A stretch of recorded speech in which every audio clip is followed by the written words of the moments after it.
2, 1. Welcome back to another thrilling recap. Today, we delve deeper into the twisted world of Would You Rather. Brace yourselves for a roller coaster of suspense and unimaginable choices. Spoilers ahead. The movie kicks off with Iris, a compassionate young woman grappling with the overwhelming burden of her ailing brother Riley's medical expenses. Dr. Barton, Riley's doctor, becomes the harbinger of an unexpected twist in Iris's life when he introduces her to Shepard Lambrick, an enigmatic and seemingly benevolent aristocrat.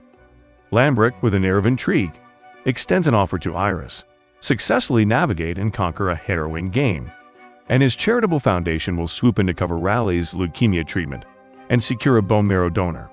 Crushed under the weight of mounting debts and incessant calls from the relentless bank, Iris, caught in the web of despair, reluctantly acquiesces to Lambrick's Faustian pact. She dials the number on the back of Lambrick's card, and a sleek car arrives promptly to ferry her into the unknown. Stepping into the luxurious vehicle, Iris finds herself amidst an aura of mystery, her thoughts fixated on the urgency of her brother's dire medical situation. The journey unfolds, and Iris arrives at the Lambrick Manor, an opulent mansion that harbors secrets and promises a game that will test the limits of the contestants.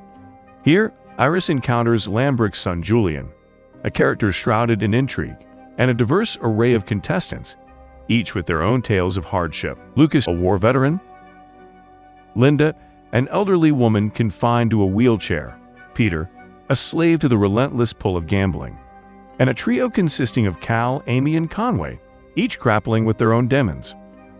As the contestants assemble for a seemingly innocuous dinner, Iris, a steadfast vegetarian, faces an unexpected challenge when Shepard tempts her with $10,000 to consume the meat on her plate.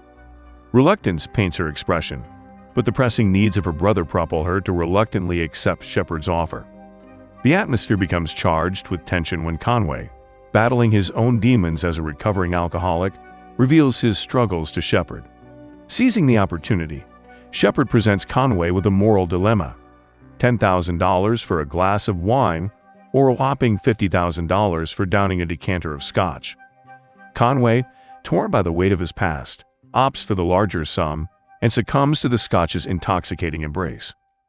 Post-dinner revelations set the stage for the twisted game, a perverted rendition of the popular party game Would You Rather. Shepard, the puppet master, gives the contestants an option to leave, but the allure of promised rewards binds them to their seats. After the dinner ends, Shepard now calls his butler Bivens to bring an electric shock machine and 2 headbands. Conway, now afraid, attempts to escape, but is shot by Shepard's butler. In a shocking turn of events, Cal faces a dilemma: pass the shockwave to Amy or endure self-electrocution. Cal, driven by a sense of sacrifice, chooses the latter, sparing Amy from the ordeal. However, Amy seizes a dark opportunity, electrocuting the unsuspecting Linda, who, in a chain reaction, shocks Peter. The night unfolds with Lucas sacrificing himself, not once but twice, to protect Travis and Iris. Iris, wrestling with the weight of her choices, spares Cal on his second attempt. The round concludes with no eliminations, leaving the contestants bewildered and Shepard instructing them to brace for the impending second round. As tension escalates, the contestants plot an escape, only to find the room guarded by vigilant security personnel. Meanwhile, Dr. Barton races against time to reach Lambrick's manor, adding an extra layer of urgency to the unfolding drama.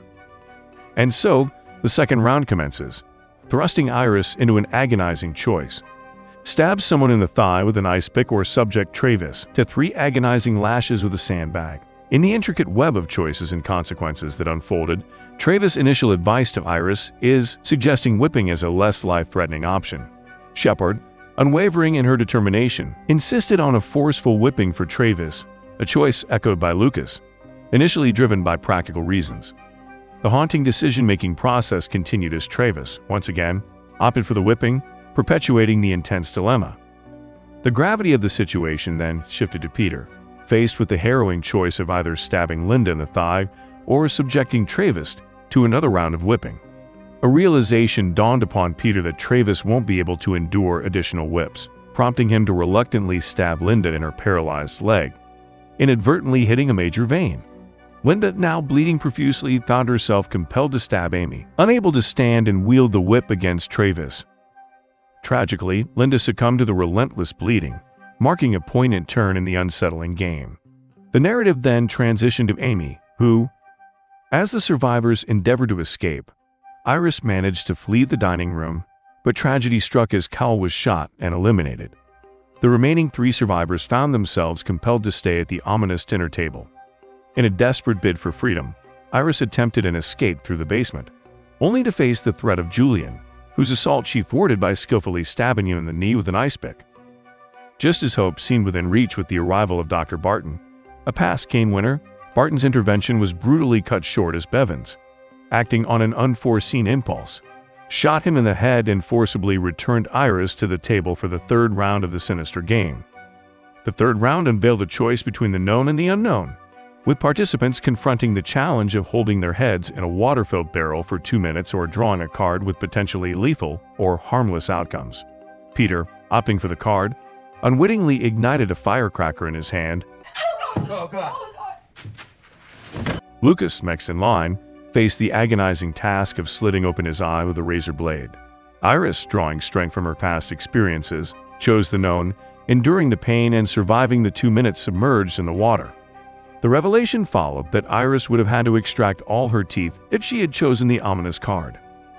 She, part of master orchestrator of the psychological torment, further triggered Amy by exposing the painful truth about her husband's responsibility for her daughter's drowning.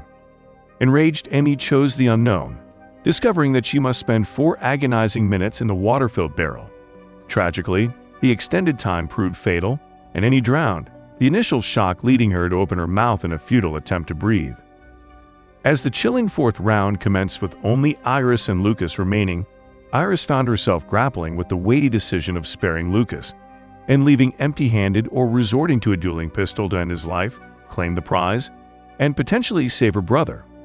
Lucas, in a poignant attempt to sway Iris, bared the struggles of his own family, drawing heartfelt parallels to her brother's situation. Despite Lucas's earnest plea, Iris abruptly and decisively shot him in the chest, prompting Shepard to declare her the victor in this macabre game. In a final, heart-wrenching revelation, Shepard informed Iris that they had already secured a donor for her brother. Returning to find her brother Raleigh, seemingly at peace and sleep, Iris was met with the devastating realization that he had taken his own life by overdosing on medication. The film concluded with Iris, now the reluctant winner, grieving over her brother's lifeless body, and the movie concludes on a sad note that no matter what she went through, it was all for nothing. Remember to subscribe and hit the bell icon for future recaps. Stay tuned for more intriguing narratives in the next installment. Also, check out our other videos on the screen.